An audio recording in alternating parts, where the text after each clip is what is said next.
Brian Kelly came to LSU discussing national championships. He left LSU with buyout money and no national championships, no playoff bids.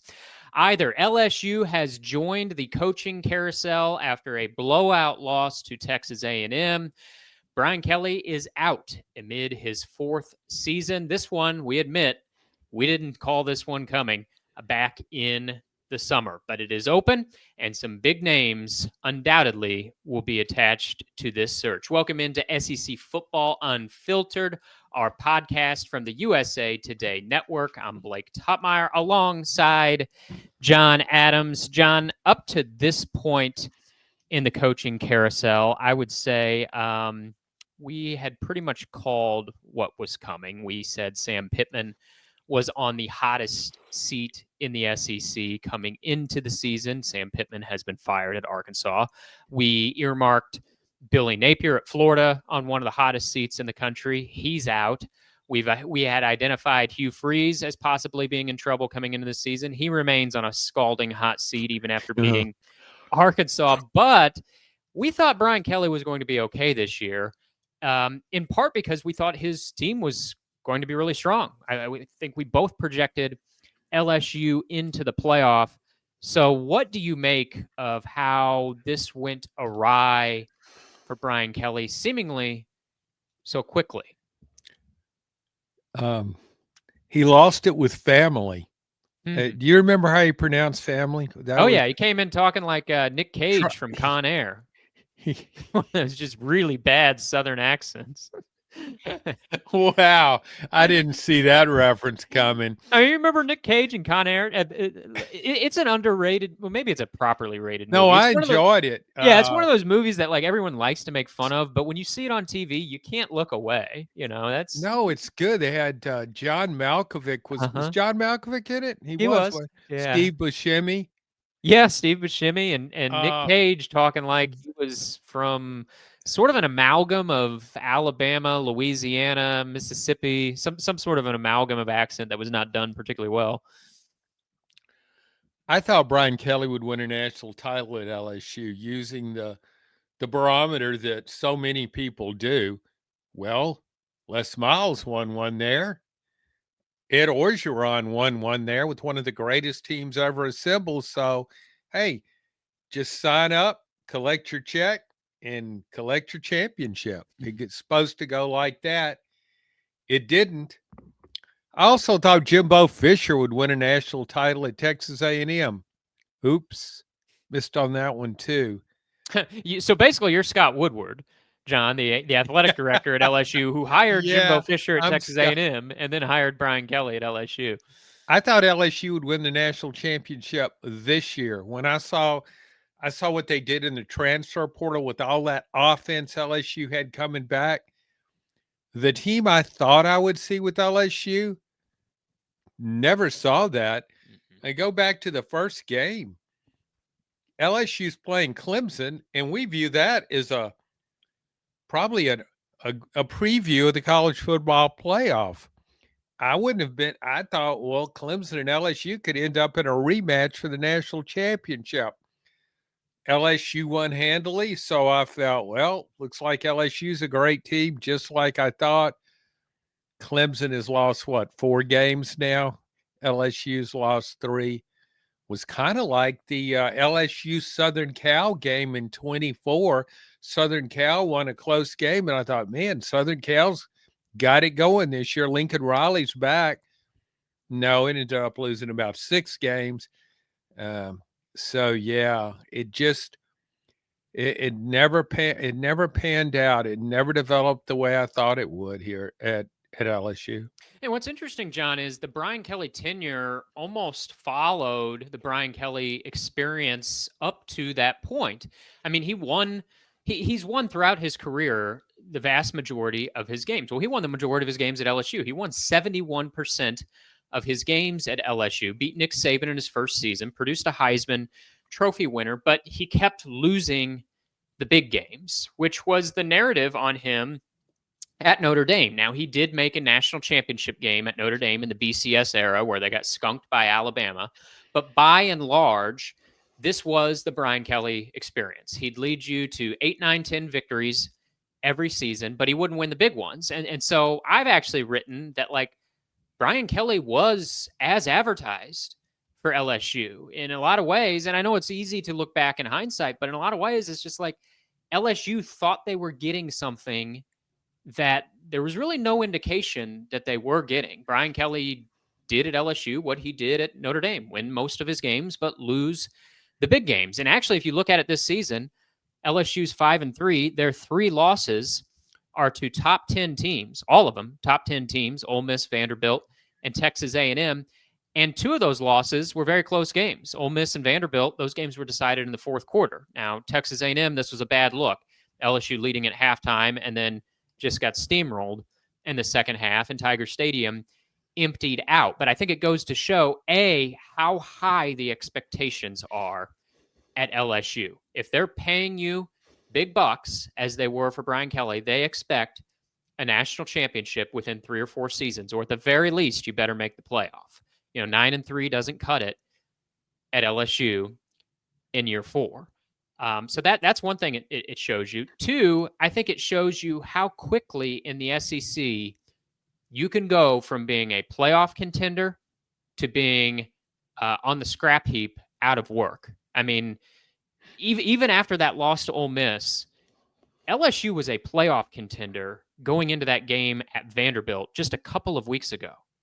And they've gone from playoff contender to fraud and coaching search in just a couple weeks' time. And I think that's the realities of this job, the high demands for whoever replaces Brian Kelly. You better realize full well what you're getting into here, and that is national championship expectations within 4 seasons.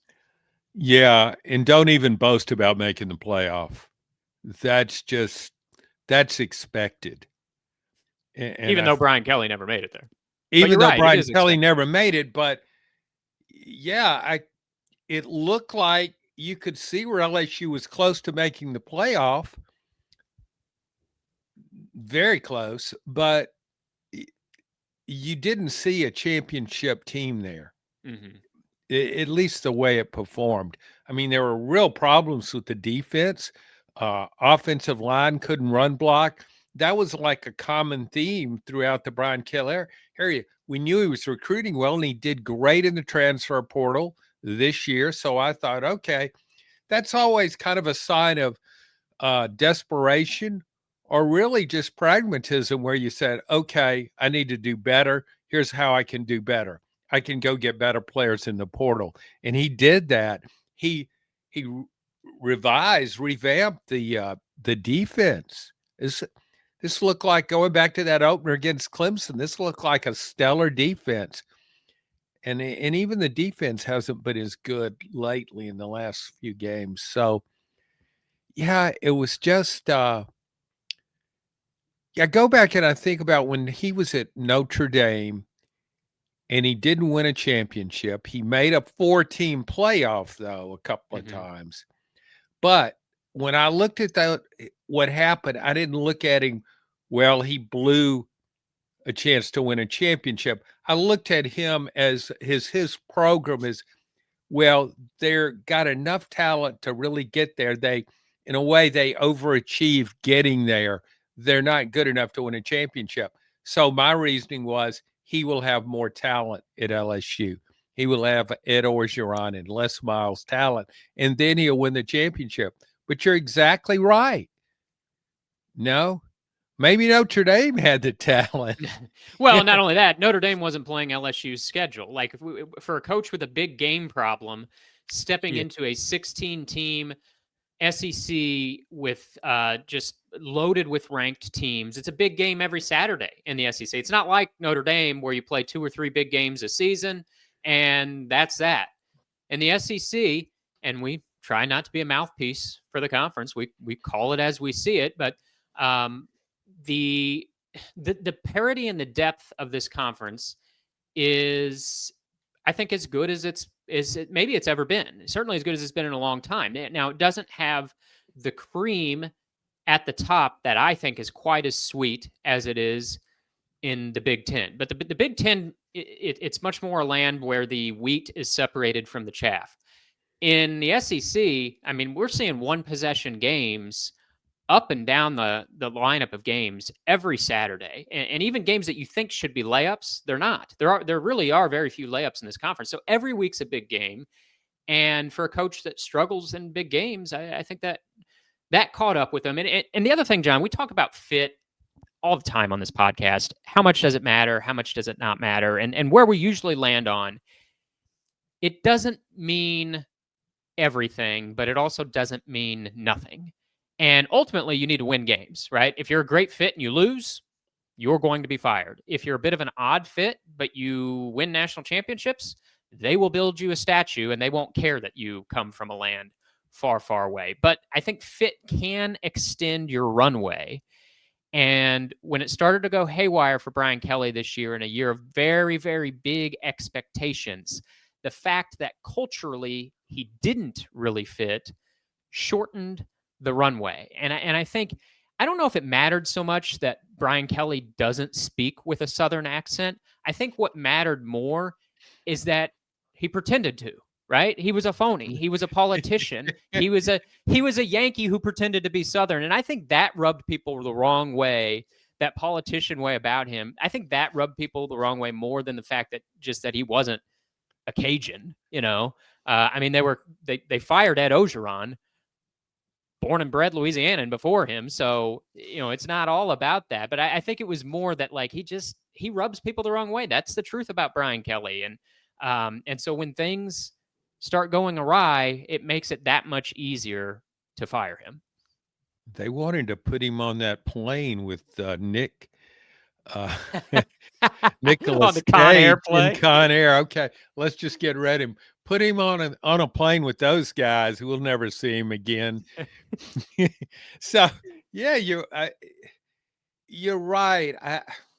I guess you can, if you're look at Nick Saban. He supposedly didn't fit when he went to LSU, and they were ready to fire him after he lost in his first year. He lost to UAB. A few games in, but this happens with all coaches. A fit is not a huge deal. Losing is a huge deal. Mm-hmm. And once you lose, they look for reasons to fire you. It may be a play call at the end of a game. It might be poor clock management at the end of the game you lost. It might have been you didn't handle quarterbacks right. Never could recruit a quarter. They look for these. It might be how you dress on the sideline, your game day appearance, how you articulate with the media. All these things don't matter if you're winning. Right. But they're magnified when you lose. And then they look back and it's like a checklist. They go, yeah, well, he didn't do this. Remember that game back when? Remember how he blew that game against so and so? Those things can be overcome temporarily, but in the end, if you're not winning enough, or in LSU's case, not winning championships, they come back to haunt you. Is this the most pressure-packed job in the SEC, John? There are so many jobs in this conference where the demands, the expectations are very, very high. But as I think back over the last few LSU coaches, Les Miles had a long run there, but ultimately was fired after delivering a national championship. Eventually, he stayed long enough that he got fired. Ed Ogeron fired less than 2 years after winning a national championship. And now Brian Kelly wins 71% of his games, but loses back-to-back games against Vanderbilt and Texas A&M and sayonara in year 4. I know there are huge job demands at Alabama, at Texas, at Florida, at Tennessee. So many schools in this conference. You can go down the list. But as I think about it now, when I think Brian Kelly's predecessor was fired 2 years after winning national championship. Brian Kelly fired for winning 71% of his games. Les Miles fired. And I'm not saying any of those were the wrong decisions either. LSU should have incredibly high expectations. I'm just wondering if it's maybe the most pressure-packed job in the SEC. You could certainly make a strong case for that because of the recent history. I always thought Auburn. I thought the expectations at Auburn were extreme, even amid Alabama's dynasty, its in-state rival. No, you're not. The coaching, our coaching is supposed to lose to Alabama. I don't care if they have a national championship type roster. We're still supposed to win our share of those games. Auburn has made some quick hires, quick firings, quick hires. Gene Chizik won a national championship at Auburn in 2010, and he was fired. He was fired 2 years later. He was, yeah. And the way it looked, the way they looked at it, which goes to my point about fans start looking for reasons, and they go back in time, and you look back. Well, that national championship wasn't really Gene Chizik. It was Gus Malzahn was your offensive coordinator, and he had Cam Newton at quarterback. He had Superman at quarterback. He named 20 teams that could have won a championship with a Cam. That's not true, but it seemed that way. Mm-hmm. And you can play that game at LSU with Joe Burrow in 2019, and I think that is partially what caught up to Ed Orgeron. Of it wasn't Ed Orgeron, it was Joe Burrow and Joe Brady, the architect of the offense there, and that caught up with him within 2 years. You're right. When the losses start coming, it really doesn't matter what you did 2 years ago. It really doesn't matter what your winning percentage is. They start looking for reasons to fire you. And again, I'm not saying that's unfair at LSU. This is a place with a lot of advantages, with a lot of resources, with a lot of passion, with a national brand, with a great in-state recruiting base. The expectations should be very high at LSU. So with another high-profile job open in the SEC, John, let's play our game that we love to do here of love it, like it, or no thanks. I have 10 potential candidates lined up for you for the LSU job. And I'm going to ask you from the school's perspective, not saying all these guys would say yes to the job, but from the school's perspective, do you love it? Do you like it? Or no thanks? Starting with the obvious, Lane Kiffin. Love it. Fired Penn State coach, James Franklin. No thanks. Tulane coach, John Sumrall. No thanks. Missouri coach, Eli Drinkwitz. No thanks. Louisville coach, Jeff Brom. No thanks. Georgia Tech coach, Brent Key. Like it. Former LSU assistant from the 2019 national championship team, now the Buffalo Bills offensive coordinator, Joe Brady. No thanks. Nick Saban. Like it. Urban Meyer. You know where I'm going there. I do love it. How much do you love it, John? Hired assassin. Just bring him in. John Gruden. Love it. Again, a perfect Halloween hire. You can hire him right now. I can imagine the Pete Maravich Assembly Center with people, half the crowd dressed up like Kim Mulkey and half of them dressed up like Chucky. And on November 1st, do you still love it? Yeah. One day later, yeah, we could still do the Halloween thing. December 1st, do you still love it? Well, let's... No, it was maybe just hire him for a few weeks. Just hire him as a Halloween prank. Trick or treat. We're tricking. Hey, got you on that one. All trick, no trick. I'm from Louisiana, and can be pretty funny down there and pretty entertaining. So maybe that wouldn't be out of the question. Hey, I know what. We can't get our coach right away. We want a big name guy. Let's get a big name interim guy. Well, and we need to examine a couple of these candidates further. I don't know that John Gruden is one of them, but what you just referenced there, John, big names. And that is so relevant, I think, in this search because of who the athletic director is at LSU. Scott Woodward You go back to at Washington, he hired Chris Peterson. Good hire. Go to Texas A&M. How's this for a big name? Scott Woodward plundered Jimbo Fisher from Florida State. Yeah. Wound up not being a so good hire. Also hired Buzz Peterson as basketball coach at Texas A&M. Then you look at what he's done at LSU. Hires Brian Kelly from Notre Dame. Hires Kim Mulkey, who delivers a national championship.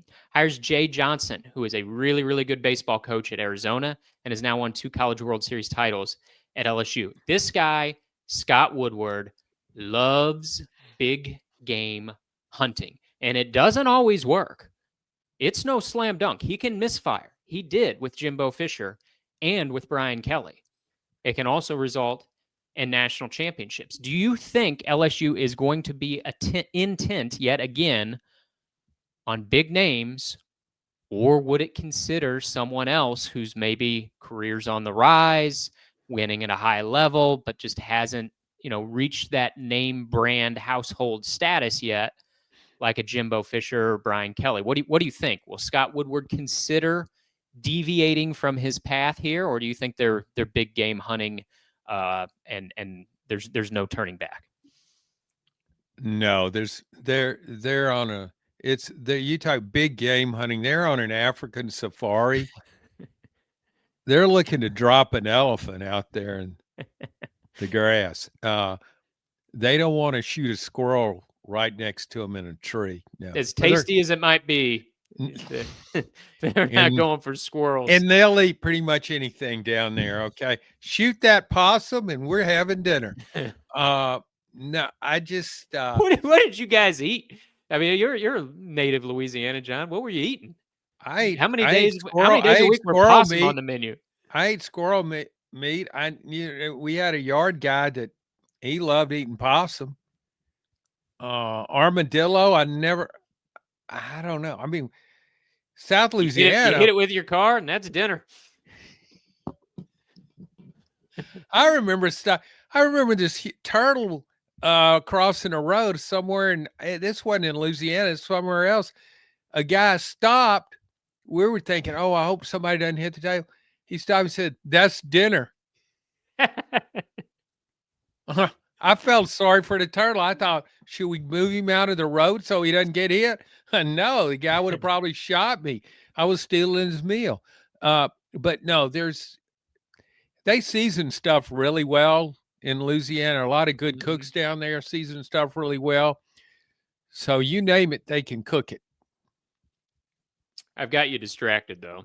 Yeah. A worthwhile distraction, I might. Yeah, but you think they're out looking to drop an elephant? There's going to be no deviation from the past. So when I say someone like Jeff Brom, who I think is a very good coach, I really ought to pivot off Dan Mullen, who we spend an inordinate amount of time talking about on this pod, and really start talking more about Jeff Brom. He was a winner at Western Kentucky. He was a magician at Purdue. I don't care about the record. I mean, he had a winning record at Purdue, but when you think about it through the lens of what's happened to Purdue since then, I mean, the guy was a magician at Purdue. Beat Ohio State in 2018. And then he's been really, really good at Louisville, beat Miami just a couple weeks ago. I think this guy's a good coach. I think he knows offense. He's got a little bit of swagger. He's not Lane Kiffin when it comes to, dropping the quips, but he's got a lot of the other qualities of someone like Kiffin without the name. But you're saying Jeff Brom's not going to move the needle enough for LSU. I just really don't believe he will. And I think if you're Scott Woodward and you hire and fire a big name coach, then you go out and get somebody that Jeff Brom. I mean, he's you're right. But you got to hire somebody that's not just a well-known in, say, college football, but a name guy that LSU. Do you really have to, or do you think they just think they have to? No, you're right. They think they have to, but I think the reaction from the fan base is going to be, okay, we hired a guy that played for a couple of national championships and won at Notre Dame, the cathedral of college football. We got him away from Notre Dame, and now we're just going to go back to the minor leagues. I just and that's what Louisville would be to them. They'll be big deal. He won some games at Louisville. And he did a great job at Purdue. I mean, that's not going to win over the LSU fan base. Maybe you don't have to win them over. Maybe now you just sell it like, okay, we got a football coach to win a bunch of games here, okay? And then they'll say, well, Brian Kelly won a bunch of games. That's not what we're looking for. But is it Lane Kiffin or bust, though? Like, I mean, everybody wants to hire Lane at this point, right? Florida thinks it's getting Lane. LSU thinks it's getting Lane. Missouri probably thinks it could lose Eli Drinkwitz and wind up with Lane. Like, there's only one Lane Kiffin, and there's not even a guarantee that he's going to leave Ole Miss. He's probably got an 11-1 team on his hands after they just beat Oklahoma, and you look at their November schedule. Doesn't mean that Lane couldn't take another job, even if he has a playoff team, but it does complicate matters, certainly.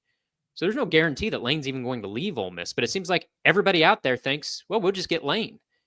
For LSU, do you think if they trot anybody else out there that's not Lane Kiffin, the fan base is going to be appeased? No. Lane Kiffin or bust? It's Lane Kiffin or bust. I mean, maybe Urban Meyer. Well, Ellis. I mean, we laugh, but we laugh. But Urban LSU Meyer's a guarantee. But yeah, but he's a guaranteed winner. Could you talk Urban Meyer? Urban Meyer may have. He knows it's bad for his health. It could actually kill him. Maybe to have the pressure for college football based on his track record. He seems to have realized I don't need to be doing that. I'm set now. But boy, that temptation. And any successful coach, Brian Kelly included, any successful coach, when you offer them the LSU job, two people come to mind. Les Orgeron. You've just combined them. Blew that. Two people. Yeah, but they're the same guy. You just melded Les Miles and Ed Orgeron. What? A very understandable mistake. How Freudian was that? Yeah. You got a nut job and you got a wild man. Yeah. So that's like Nic Cage blending the accents of like 4 different states and talking like he did on Con Air. Yeah, boy, Steve Buscemi was creepy in that movie. Yes, now you got me thinking about he really disturbed me. I better get that out of my head. Let's move on. But you're right. 2 names come to mind when you say LSU, and every coach out there thinks they're the genius, right? I'm sorry, they just do. And so they think if Les Miles won, if Ed Orgeron won, I'll win 5 national championships there. And I don't know that that's true, but that is the way they think. I mean, there's the top high school coaches in Texas think, well, if those guys can win a national title, I mean, I'll get my trophy too. You put Steve Buscemi down there and win 3. 3-peat. So let's get back to Lane Kiffin, John, before I get us further. Well, but Steve Buscemi creeps me out a lot in Con Air a lot more than that Chucky doll does. I know he does. I need to retire, Steve. Yeah. Okay. I need to retire Con Air. So let's say you're Lane Kiffin, John, and let's say you are willing to leave Ole Miss. Now, I don't know how that would work. I don't know if Lane would leave a playoff team on the table. I don't know if he would try to accept a job and keep coaching Ole Miss until the conclusion of the season and balance 2 jobs for a few weeks. I don't know how it would play out. It is really unprecedented terrain. But let's say that Lane Kiffin would be interested in potentially leaving Ole Miss. And now here's Florida and LSU open. And your name naturally is attached to both jobs. You profile as a great candidate for both schools. You're Lane Kiffin. You've decided you think you're going to leave Ole Miss. Which one do you want, Florida or LSU? you know, you don't have to think long about that. In my opinion, you take LSU. I think it's got more resources. I think it's got more NIL money available. And again, you look, Ed Orgeron, Lane's buddy. He's saying, "Hey, Ed won a title there. He was my defensive line coach. Hand me the trophy. Let me just go ahead and take it now, okay? And then we'll go through the season and I'll claim it." But and then he'll look at Les Biles and roll his eyes. So yeah, and you look at who won national championships at Florida. Steve Spurrier and Urban Meyer won two, and those are considered two of the greatest coaches of all time. Mm-hmm. So yeah, I would say LSU. I think that is the obvious choice. If we're ranking jobs in a vacuum, these are both really good jobs. I think LSU in a vacuum is a better job than Florida. You look at the last 25 years, let's just limit it to this millennium. And Florida won a couple national championships with Urban Meyer, but they've also had a lot of, that guy coach there. How did that go? I mean, Will Muschamp, Billy Napier. The bads have been worse, I think, for Florida in this millennium than they've been for LSU. LSU guys are getting fired for winning seasons because they're not winning national championships. At Florida, Billy Napier lasted 4 years while going 22 and 23. So yes, I think in a vacuum, the LSU job looks better. My pitch for Lane for Florida would be, I think Lane would be a good fit at LSU. I think he would be a great fit at Florida. And also, the job demands of both places are very high. I think they're even higher, though, at LSU. I just mentioned they kept Billy Napier for 4 seasons, and he had a losing record. I think if Lane's entertaining, if he invokes the spirit of Steve Spurrier, good offenses, good quarterback development, making fun of the competition, and he's going to the playoff more often than not, I think he can last a long time at Florida. At LSU, it is very clear it is national championship or bust, I think, within 4 seasons. And also the politics around LSU, John, as you know well, you know that program well. You used to cover it. You grew up there. You know the LSU program. The politics around Louisiana and as it extends to LSU football, do you really want to deal with that quagmire? I mean, look at the situation with Brian Kelly. According to multiple reports, the governor in Louisiana was very much involved in Brian Kelly's firing, according to multiple reports. Not saying he made the ultimate decision, but Governor Landry there in Louisiana was involved directly in that situation, according to multiple reports. Do you really want to deal with all that? The unrelenting expectations, the politics of it all. Great job, undeniable. But Florida also really good job, and you get to replace Billy Napier. I mean, they're going to love you on day one. Sure. Coming in on Billy Napier. So that is my pitch. I think I agree with you in a vacuum. Slam dunk. Both good jobs, but LSU's the better job. I just think in this particular instance, when you consider the personality, you consider the fit, you consider the politics of LSU, does Lane want to deal with all that? You could make the pitch, I think, that Florida's even better for Kiffin in particular than LSU. Yeah, that's a valid point. It depends on what Lane Kiffin wants. Mm-hmm. To me, if he wants a national championship, if that's what's his driving force, it's all about the championship, then he should take the LSU job. Because I think you have a better chance to win the national title at LSU than Florida because of the resources. Think about it. Florida kept Billy Napier for all those years when it was obvious he couldn't get it done. LSU got rid of a coach and spent $53 million to get rid of a coach. Those are the kind of resources LSU has. The same people that would put up money to buy out a coach would be willing to go out and buy your players, and you know how Lane Kiffin loves that portal. He will strike never before. I just think if that's your driving force, got to win a national title, fine. If not, though, think about it this way. You talk about you've got more leeway at Florida. You've Mm-hmm. got more of a chance for longevity. Well, think how much chance he has for longevity at Ole Miss. He could stay there forever. He's got a team in the playoff, So you're saying probably. if that is the prevailing thought for Lane Kiffin of longevity, I can make the playoffs. I can be an annual playoff contender. I can cash paychecks. I can win a lot of games, enjoy my life. You're saying don't even bother with Florida.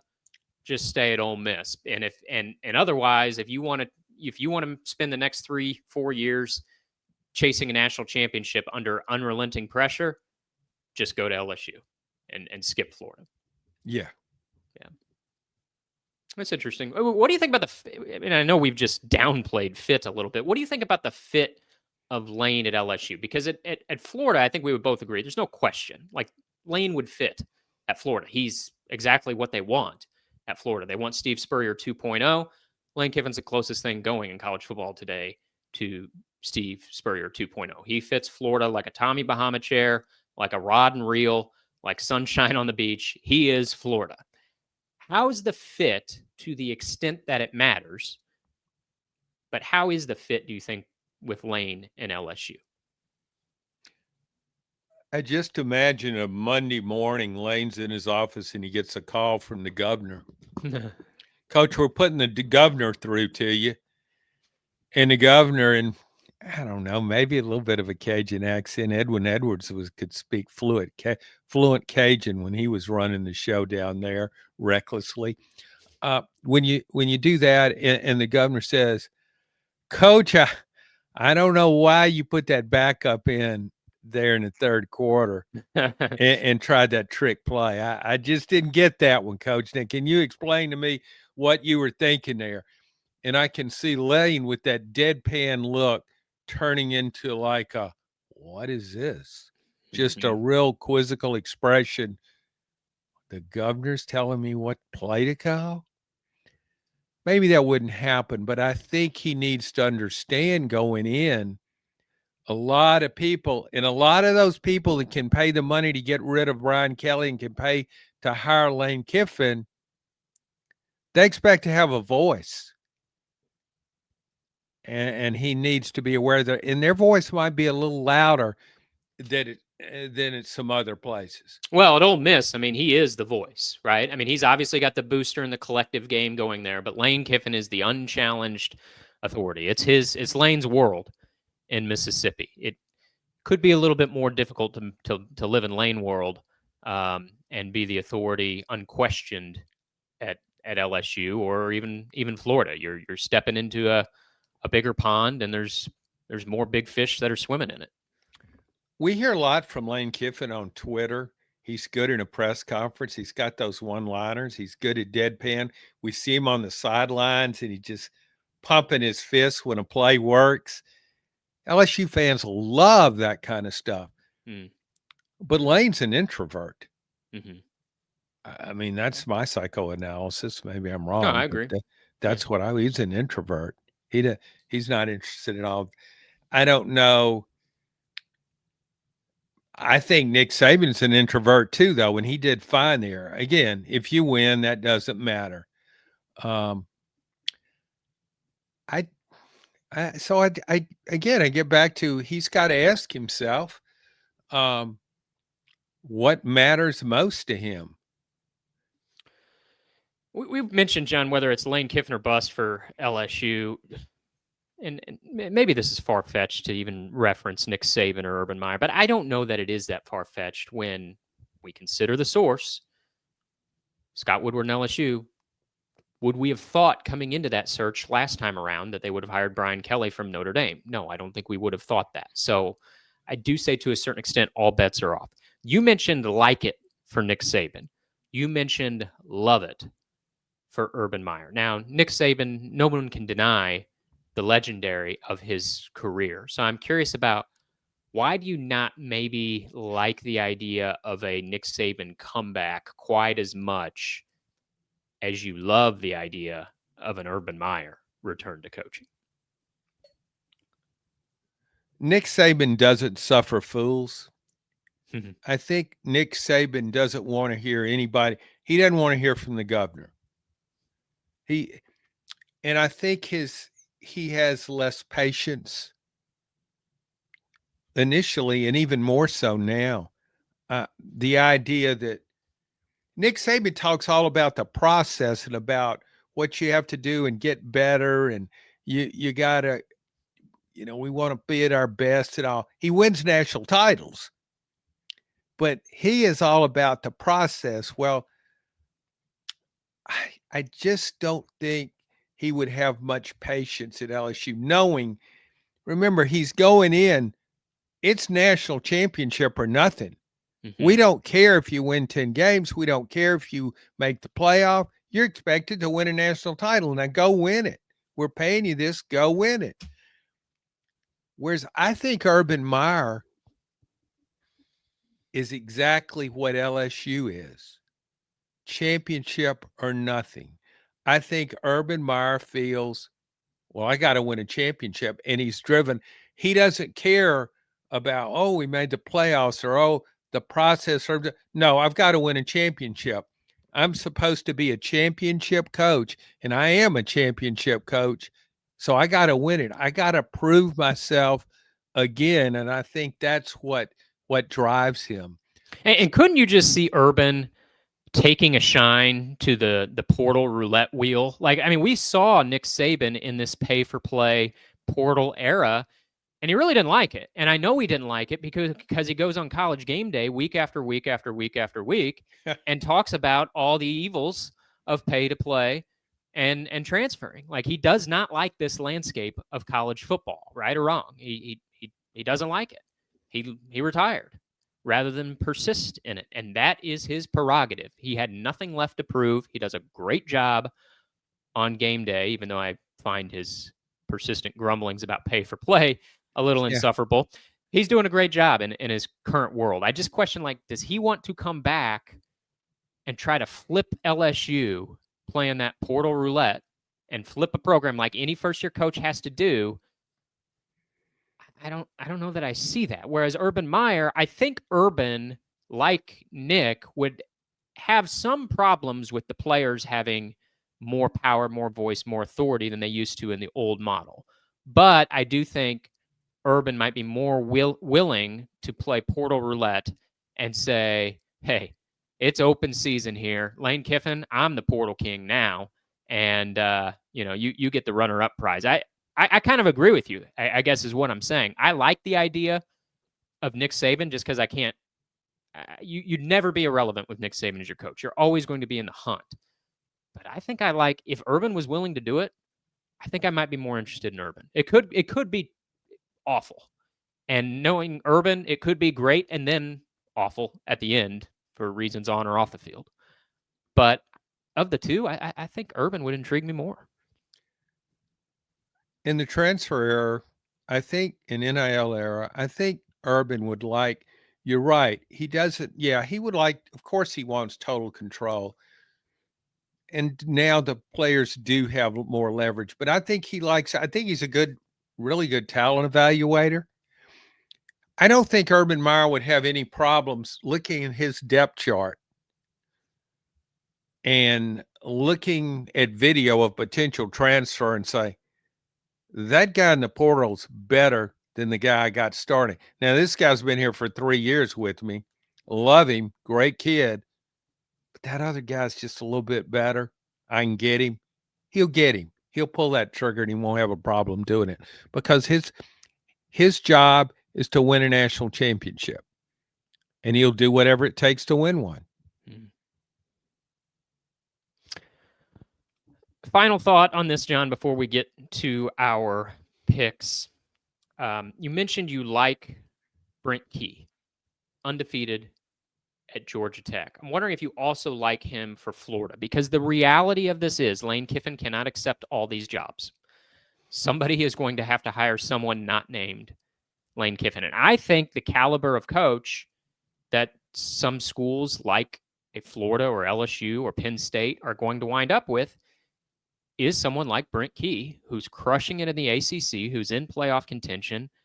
That does, as we referenced earlier, complicate an exit. Doesn't totally prevent it, but it complicates it.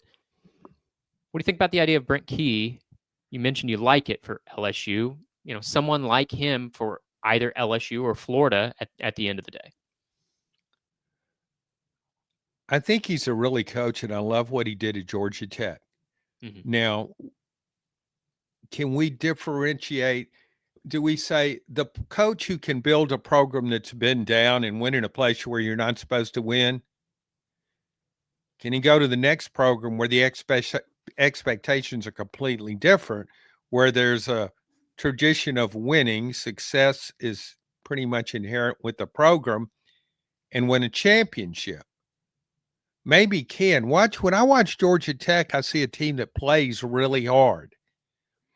I don't know how much resources he has at Georgia Tech, because Eric Singleton, their top receiver, transferred to Auburn, went to much worse program, but I assume he did it because of money. That tells me Georgia Tech can't pay that. So Brent Key is doing more with less. Mm-hmm. Can he do more with more? Dan Mullen at Florida, he did more with less at Mississippi State. Really didn't do that at Florida. So I don't know. That's why you see all these guys that go back to James Franklin. He had unparalleled success in Vanderbilt. Nobody did what he did, supposed to do at Vanderbilt, what he did. And he goes to Penn State, revives that program. He gets it up here, but he can't quite get it over the top. So at a place like LSU, it's as though you want a guarantee, a championship guarantee. And you don't know if Brent Key can do that. But I like him more than I do, from what I've seen now, than say a James Franklin, because I do too. Yeah. I know what James Franklin could do. I don't know what Brent Key's I don't know what his upside is. I don't know how he would make that transition to winning with less to winning with more and winning more. I just don't know. So that I would be more interested in him, I guess, than anybody else of that ilk. Yeah, from that tier of From that coaches. tier of coaches, I can't think anybody. Now, Jeff Brom is an interesting choice. He's kind of in the Brent Key. Would you rather have Jeff Brom than Brent Key? I think I probably would, because it just feels a little safer, because Brom's proven it at multiple places. And I think Brent Key's style is fabulous for Georgia Tech. It's a great fit for Haynes King. I think Jeff Brom's brand of offense is maybe more suited to anywhere. Is very suited to the SEC. I mean, look, Brent Key's teams play with a lot of toughness. That translates, of course, to the SEC. I would be curious, though, what's Georgia Tech going to look like on the other side of Haynes King? And what would Georgia Tech's record be with Haynes King in the SEC? I don't know. I guess what I'm saying is I think Jeff Brom is just, to me, one of the sharpest offensive minds in college football. Doesn't always get his due credit, in my opinion, because of where he's coaching. But when you look at the records of those teams he coaches, I mean, when he goes 9-4 at Purdue, when he goes 12-2 at Western Kentucky, he goes 10-4 year one at Louisville. He could win 10 games again this season. I just think, like, I'd probably rather have Brom. He's done it multiple places, and I really like his offense. But I think, to your point, John, when you get into that tier of coaches, I think those guys kind of head up the conversation. And I might rather take a chance on either of those guys than Eli Drinkwitz. I think Eli Drinkwitz has done a really, really nice job at Missouri. I think Eli Drinkwitz, his career pinnacle could be the past 3 seasons at Missouri. Doesn't mean he's a bad coach. I think he's done very, very well at Missouri. He too has a big game problem. Maybe he'd magically solve that by going somewhere else. But if you could give me Eli Drinkwitz or Jeff Brom for LSU, I'd take Jeff Brom. I would too. And I would take Brent Key over Eli Drakewitz. I agree with you. He's done a nice job at Missouri. Missouri's had a really nice advantage with this interim SEC schedule. Mm-hmm. A Mm-hmm. lighter load than some of the better teams in this that some other teams in the conference have had that are trying to make the playoffs. So yeah, he hasn't done enough for me that I'm going. And here's another problem with Eli Drakewitz. I think if you say Florida, that would be a more realistic hire for Florida than I think LSU. But at Florida, it's as though, oh, this is an offensive guy and he's can be kind of funny. So this will be kind of Mm-hmm. what entertaining. He's an off. So you're almost putting up there, oh, another Lane Kiffin. He's not another Lane Kiffin. No, he's not.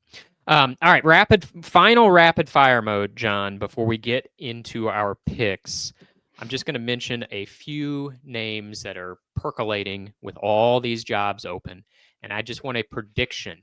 Do you think these guys will be at their current school next season? In other words, will they stay put or will they take another job? 3 guys I'm going to ask you about from the SEC. Eli Drinkwitz. Is he back at Missouri next year or is he somewhere else? Back at Missouri. You think he's back at Missouri? Okay. Lane Kiffin, back at Ole Miss or somewhere else? Somewhere else. Clark Lee, back at Vanderbilt, somewhere else? Somewhere else. Fascinating stuff. We will continue to cover the hot seat as more firings unfold. We probably haven't seen the last of it. Well, Blake, yeah, you got to give me I want your Oh, opinion you want my on predictions? those. Yeah, definitely. I agree with you that 2 of the 3 will be somewhere else, but I think Lane and Drinkwitz are somewhere else. I think Clark Lee is back at Vanderbilt, perhaps because Vanderbilt could be in the college football playoff. I don't think Clark Lee will take another job if Vanderbilt's in the playoff. And I think the schedule is still tough for Vanderbilt. That season finale against Tennessee could be a play-in game for those 2 schools. Winner goes to the playoff, loser goes to the Citrus Bowl or whatever. I think it will be a play-in game. I don't know what Vanderbilt does this week at Texas, but even if Vanderbilt loses to Texas, if they go into the Tennessee game at 9-2 and then beat Tennessee on the road to get to 10-2, I think they're in the playoff. Oh, I don't know what happens elsewhere, but I think they'd be in the playoff. Yeah, I agree. Yeah. And I don't think Clark Lee leaves if they're in the playoff. So I think 2 of the 3 go. I would just flip. I think Drinkwitz goes. I don't know where. Maybe it's Florida. And I think Lane goes. That's a complicated situation with what he's got going at Ole Miss. But I don't feel it with full conviction, but I think he goes. I think he takes one of these jobs. All right. We don't feel a lot of conviction about our picks ever, John, but you had a great week. You were 4-1, only missed your lock. Well, we just won't discuss it because your other 4 picks were what an awful pick. I picked Minnesota. I thought, man, this is a steal, getting 8.5 points against Iowa. Yeah. Minnesota can stop the run. Iowa runs the ball. It's totally wrong. It was 41-3. Mm-hmm. Mm-hmm. Yeah, but you went 4-1, and you've tied me in the standings because I was 2-3 last week. I also missed our lock because our locks are sort of a misnomer. I was 2-3 for the season. We're 22-23. I believe that was Billy Napier's record when he got fired. So maybe a $20-some million buyout will be coming our way now that we've matched Billy's record of 22-23. I could live with that. Yeah, I could live with 10% of that. All right, here's my picks, John. Got my 4-pack of SEC picks, as we do. And I have my lock of the week. I'm going maybe against conventional wisdom and taking Texas, giving the 1.5 points with the uncertainty on Monday afternoon as we record this, whether Arch Manning is going to play in concussion protocol. They host playoff contending Vanderbilt. For some reason, John, I'm giving the points and taking Texas. Don't make me explain it.